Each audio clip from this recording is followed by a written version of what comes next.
കേൾക്കണ കൂട്ടര പ്രസിഡന്റാകാനുള്ള മൂപ്പര പൂതിം പോയി. നാട്ടിലെ നല്ല വോട്ടർമാരും നഹീമിനൊപ്പം കൂടി വോട്ടുകൾ എണ്ണിയ നേരം വളരെയേറെ പരിവർത്തനങ്ങളും ഒരുപക്ഷെ ഇന്ത്യ രാജ്യത്തെ പൗരനെന്ന രീതിയിലുള്ള പ്രചരണങ്ങൾ പോലും ശ്രീ നയീമിനെ നേരിടേണ്ടി വന്നു. ഞാൻ ഓർക്കുന്നു, കുറച്ചു കാലങ്ങൾക്ക് മുമ്പ് ശ്രീമതി സോണിയാഗാന്ധി ഇന്ത്യൻ രാഷ്ട്രീയത്തിലേക്ക് വന്നപ്പോൾ അവരെ വിദേശിൽ നിന്ന് മുദ്രകുത്തി ഈ നാട്ടിലെ രാഷ്ട്രീയ പ്രവർത്തനങ്ങളിൽ നിന്ന് തടയാൻ ശ്രമിച്ച ആ സംഭവമാണ് എനിക്ക് ഓർമ്മ വരുന്നത്.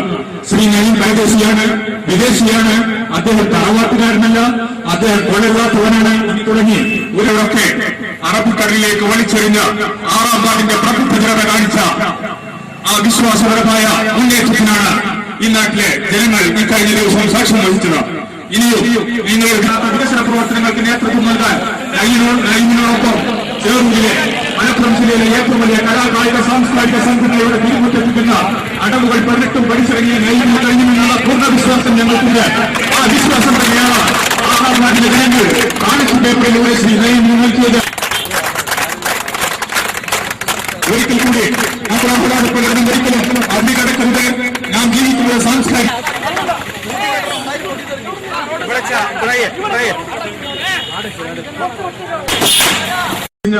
6ാം വാർഡിന്റെ പ്രബുദ്ധ ജനത കാണിച്ച ആ വിശ്വാസപരമായ മുന്നേറ്റത്തിനാണ് ഈ നാട്ടിലെ ജനങ്ങൾ ഇക്കഴിഞ്ഞ ദിവസം സാക്ഷ്യം വഹിച്ചത്. ഇനിയും നിങ്ങളുടെ വികസനത്തിനും നിങ്ങളുടെ അവകാശങ്ങൾ ചോദിച്ചു വാങ്ങിക്കുവാനും എല്ലാ കാര്യത്തിലും നയീം നിങ്ങളോടൊപ്പം ഉണ്ടാവും. ഒരു കാലത്തും ഈ വാർഡും ഈ പഞ്ചായത്തും കാണാത്ത വികസന പ്രവർത്തനങ്ങൾക്ക് നേതൃത്വം നൽകാൻ നയീമിനോടൊപ്പം ചേറൂരിലെ മലപ്പുറം ജില്ലയിലെ ഏറ്റവും വലിയ കലാകായിക സാംസ്കാരിക സംഘടനയുടെ തിരുമുറ്റെത്തിക്കുന്ന അടവുകൾ 18 പഠിച്ചിറങ്ങിയ നയീമിന് കഴിയുമെന്നുള്ള പൂർണ്ണ വിശ്വാസം ഞങ്ങൾക്കുണ്ട്. ആ വിശ്വാസം തന്നെയാണ് 6ാം വാർഡിലെ ജനങ്ങൾ ബാലറ്റ് പേപ്പറിലൂടെ ശ്രീ നയീമിന് നൽകിയത്. ആ വിശ്വാസം കാത്തുസൂക്ഷിക്കാൻ അദ്ദേഹത്തിന് എല്ലാവിധ പിന്തുണയും സഹകരണങ്ങളും വാഗ്ദാനം നൽകണമെന്ന് അഭ്യർത്ഥിച്ചുകൊണ്ട് ഞാൻ ഈ തെരഞ്ഞെടുപ്പ് പ്രചരണത്തിൽ മുഖ്യമായി ഞങ്ങളുടെ ജോലിയൊക്കെ അണിയറയിലായിരുന്നു. അരങ്ങത്ത് അടർക്കട വീതിയിൽ നയീമിന്റെ തെരഞ്ഞെടുപ്പ് പോരാട്ടത്തിന്റെ വീര്യം നൽകുന്ന സൗണ്ടുമായി ഞങ്ങൾക്ക് നേതൃത്വം നൽകിയ പ്രചരണത്തിന്റെ ചുക്കാൻ പിടിച്ച പ്രൗഢോജ്ജലമായ അനൗൺസ്മെന്റിലൂടെ നയീമിനെ വിജയത്തിന്റെ പാതയിലേക്ക് നയിച്ച ശ്രീ ബാബുവിനോടുള്ള നന്ദി ഈ തെരഞ്ഞെടുപ്പിന്റെ ഭാരവാഹി നിലയിൽ ഞാൻ രേഖപ്പെടുത്തുകയാണ്. അതുകൊണ്ട് തന്നെ നയീമിന്റെ സ്വീകരണ പരിപാടിയുടെ ഉദ്ഘാടനം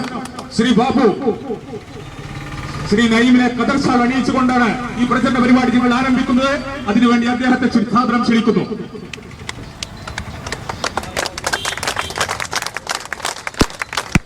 ഒരിക്കൽ കൂടി നമ്മുടെ ആഹ്ലാദ പ്രകടനം ഒരിക്കലും അതിരുകടക്കരുത്. നാം ജീവിക്കുന്നത് സാംസ്കാരിക പാരമ്പര്യത്തിന്റെ പേര് കേട്ട ചേറൂരിലാണ്. ആ ചേറൂരിന്റെ മണ്ണിൽ നിന്നാണ് നയീം കണ്ണമനം ഗ്രാമപഞ്ചായത്തിലേക്ക് തെരഞ്ഞെടുക്കപ്പെട്ടത്.